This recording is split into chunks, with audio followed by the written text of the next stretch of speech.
wrapped up in making Aerosmith be its own thing. We all met one summer in '71 and just realized we wanted to put a band together, so we all moved to Boston. We got an apartment. And Aerosmith Historiography. The Boston group fronted by Steven Tyler is one of the most famous rock bands of its generation, with a decade-long career. The group Aerosmith, founded in Boston in 1970, has long been recognized as one of the biggest American rock groups.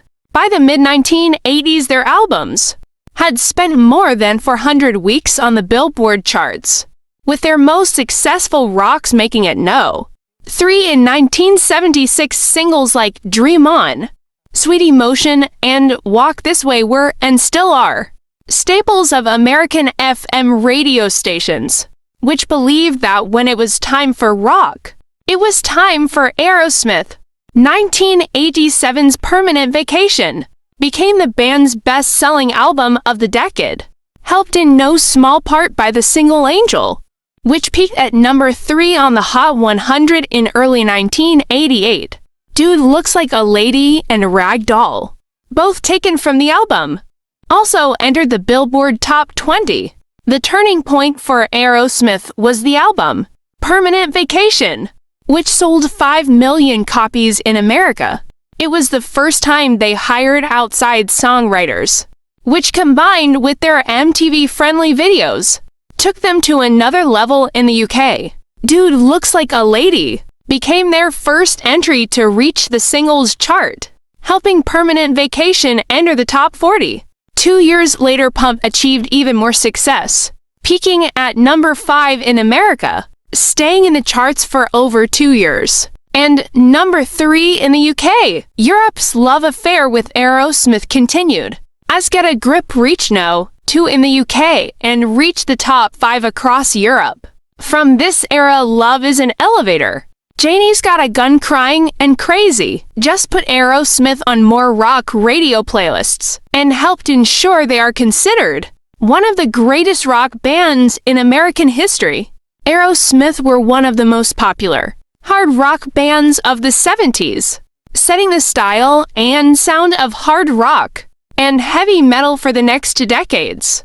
With their ugly bluesy swagger, the Boston Quintet found a middle ground between the menace of the Rolling Stones and the campy body flamboyance of the New York Dolls, crafting a lean, dirty, riff-driven boogie that was loose, swingy, and hard as a diamond at the same time.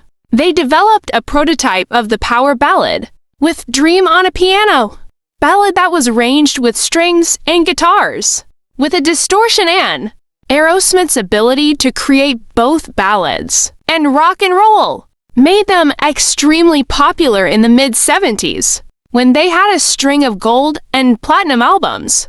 By the early 80s, the group's audience had dwindled, as the group fell victim to drug and alcohol abuse. However, their career was far from over. In the late 80s, Aerosmith made one of the most remarkable comebacks in rock history, returning to the top of the charts with a group of albums that equaled, if not surpassed, the popularity of their 70s albums.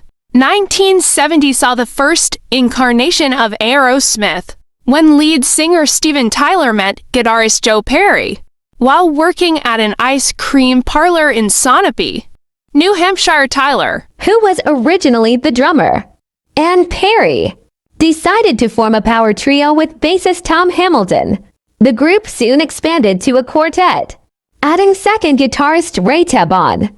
He was quickly replaced by Brad Whitford, formerly of Earth Inc. By the end of the year, with the addition of drummer Joey Kramer, Tyler became the lead vocalist. Aerosmith moved to Boston in late 1970, after 2 years of playing clubs in Massachusetts and New York. The band signed with Columbia Records in 1972. Aerosmith's self-titled debut album was released in the fall of 1973, peaking at No. 166. Dream On was released as the first single and became a minor hit, reaching No. 59. Over the next year, the band built up a fan base touring America supporting acts as diverse as the Kinks, Mahavishnu Orchestra Shah Nanai, and Matha Hupal. The performance of Get Your Wings won 974, the group's second album, and the first produced by Jack Douglas, fueled their constant touring, which spent 86 weeks in the chart. Aerosmith's third record won 9-7. Five's Toys in the Attic was their breakthrough album, both commercially and artistically. By the time of recording, the band's sound had evolved into a smooth, brutal hard rock backed by simple, almost brutal blues riffs. Many critics at the time called the band punk rockers, and it's easy to see why instead of following Led Zeppelin's world music pretensions or Black Sabbath's lingering dark mystique, Aerosmith stripped heavy metal to its core, spitting out loose riffs that didn't only shocked, but also twisted Steven Tyler's lyrics, were filled with double entendres and clever jokes, and the whole band had a streetwise charisma that set them apart from the heavy, lumbering rockers of the era. Toys in the Attic captured the essence of the newly resurgent Aerosmith. Sweet Emotion, the first single from Toys in the Attic, entered the top 40 in the summer of 1975, and the album reached No. 11 shortly thereafter. Its success prompted a reissue of the top 10 power ballad Dream On in early 1976. Both Aerosmith and Get Your Wings climbed back up the charts. After Toys in the Attic Walk This Way, the final single from Toys in the Attic was released around the time of the band's new album, Rocks, in 1976. Although it didn't have a top 10 hit like Walk This Way, Rocks quickly went platinum, peaking at number 3 in early 1977. Aerosmith took a break and prepared material for their fifth album. Released in late 1977, Draw the Line was another hit, peaking at No. 11 in the U.S. charts, but it showed signs of exhaustion. In addition to another tour in 1978, the group starred in the film C.T.T. Pepper's Lonely Hearts Club performed Come Together, which ended up being a hit at No. 23. Live a Bootleg followed in late 1978 and was another success, reaching No. 13. Aerosmith recorded Night in the Ruts in 1979, releasing an LP later in the year. By the time of its release, Joe Perry had left the band to form the Joe Perry Project. Night in the Ruts performed respectively, peaking at No. 14 and going gold, but it was Aerosmith's least successful record to date. Brad Whitford left the group in early 1980 to form Whitford Street Holmes Band with former Ted Nugent guitarist Derek S.T.D. Holmes. When Aerosmith regrouped with new guitarists Jimmy Crespo and Rick DeFay, the group released Aerosmith's greatest hits.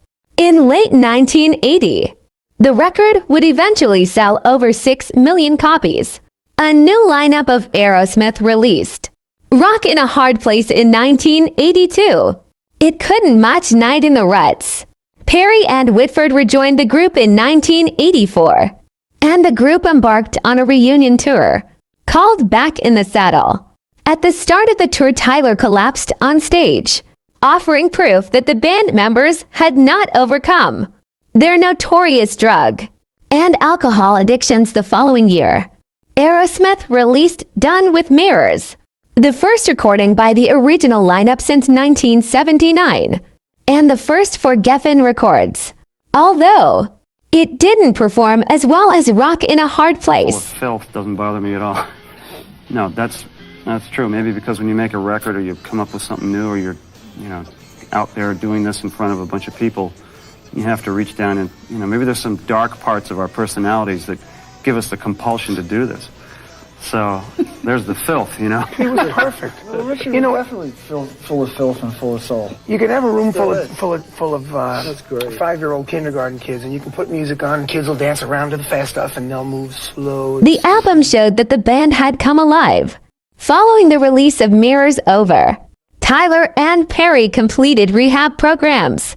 In 1986, the pair appeared on a cover of Run DMC Walk This Way and also starred in the video.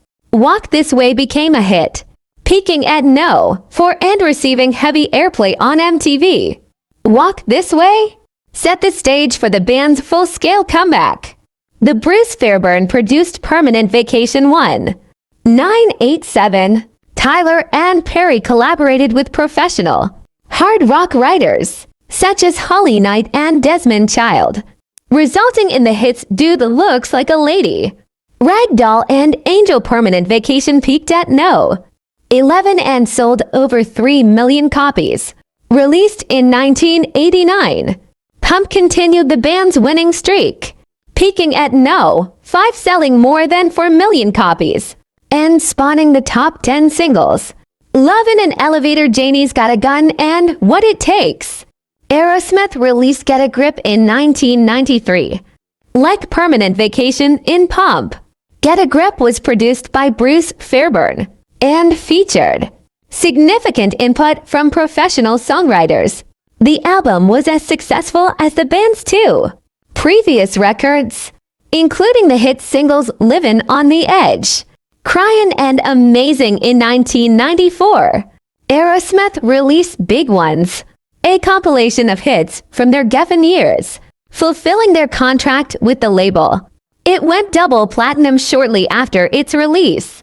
While Aerosmith were at the height of their popularity, in the early 90s the group signed a lucrative, multi-million-dollar contract with Columbia Records, even though they still owed Geffen 2 albums.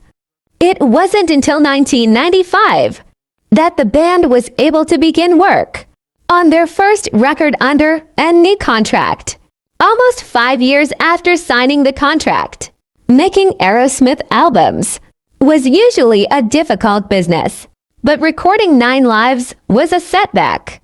The band went through a number of producers and songwriters before settling on Kevin Shirley in 1996. More damaging, however, was the firing of the band's manager, Tim Collins, who was responsible for bringing the band back from the brink of addiction. After being fired, Collins hinted that Steven Tyler was back on hard drugs, which Aerosmith vehemently denied. Under these circumstances, recording became quite difficult.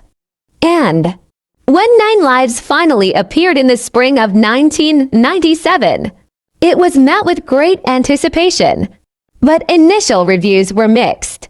And even though the album debuted at No. 1, it quickly fell in the charts. The Live a Little South of Sanity followed in 1998.